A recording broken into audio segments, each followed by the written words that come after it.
Hi viewers, ரொம்ப simple and டேஸ்டியஸ் rajma gravy எப்படி பண்ணலான்னு பார்க்கலாம். ஒரு மிக்ஸி ஜாரில் 2 தக்காளி, 5-6 முந்திரி பருப்பு, 1 ஸ்பூன் இஞ்சி பூண்டு விழுது, கொஞ்சம் கஸ்தூரி மேத்தி, இது எல்லாத்தையுமே ஒரு ஃபைன் பேஸ்ட்டாக அரைச்சி எடுத்து வச்சுக்கோங்க. 6-8 மணி நேரம் ஊற வச்சுக்கிற ராஜ்மாவை குக்கரில் 10 விசில் வச்சு எடுத்து வச்சுக்கோங்க. 2 வெங்காயம் சாப் பண்ணி எடுத்து வச்சுக்கோங்க. ஒரு கடாயில் எண்ணெய் விட்டு ஜீரகம் போட்டு பொரிஞ்சு வந்ததுக்கப்புறம் நம்ம சாப் பண்ணி வச்சுருக்கிற வெங்காயத்தையும் ஆட் பண்ணிக்கோங்க. அண்ட் இந்த ராஜ்மா ஒரு குட் ப்ரோட்டீன் சோர்ஸ். வெயிட் லாஸில் இருக்கிறவங்களுமே 2 ரோட்டியோடு இதை எடுத்துக்கலாம். டின்னருக்கு ஒரு நல்ல சாய்ஸாக இருக்கும். ஸோ இப்போ நான் ஆட் பண்ணியிருக்கிற வெங்காயம் ரொம்ப ப்ரௌன் ஆக வேண்டியதில்லை, கண்ணாடி பதம் வர வரைக்கும் வதக்கிக்கோங்க. கொஞ்சம் உப்பு சேர்த்து வதக்கிக்கோங்க. அண்ட் இப்படி வதங்கின பிறகு நம்ம அரைச்சி வச்சுருக்கிற பேஸ்ட்டையும் சேர்த்துக்கோங்க.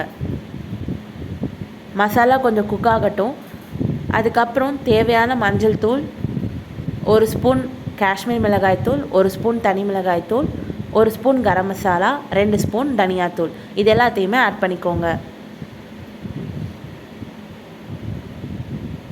இது ரொம்பவுமே ஃபாஸ்ட்டாக செய்யக்கூடிய ரெசிபி தான். ஸோ எல்லாருமே ட்ரை பண்ணிவிட்டு உங்கள் ஃபீட்பேக்ஸை கமெண்ட் செக்ஷனில் ஷேர் பண்ணுங்கள். அண்ட் நெக்ஸ்ட் என்ன ரெசிபி வேணுன்றதையும் ஷேர் பண்ணுங்கள். ஸோ தக்காளி நம்ம ஃபைன் பேஸ்ட்டாக அரைச்சி தான் சேர்த்துருக்கோம். பட் இஞ்சி பூண்டு விழுது அப்புறம் இந்த ஸ்பைசஸோட பச்சை வாசனை போகிற வரைக்கும் நல்லா இந்த மசாலாவை குக் பண்ணிக்கோங்க.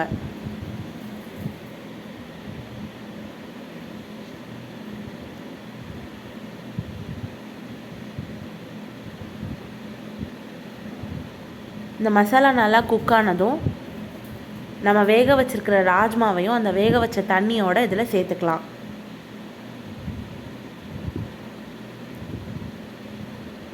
அப்படி சேர்த்த பிறகு ஒரு 10 நிமிஷம் மூடி போட்டு வேக வச்சுக்கோங்க.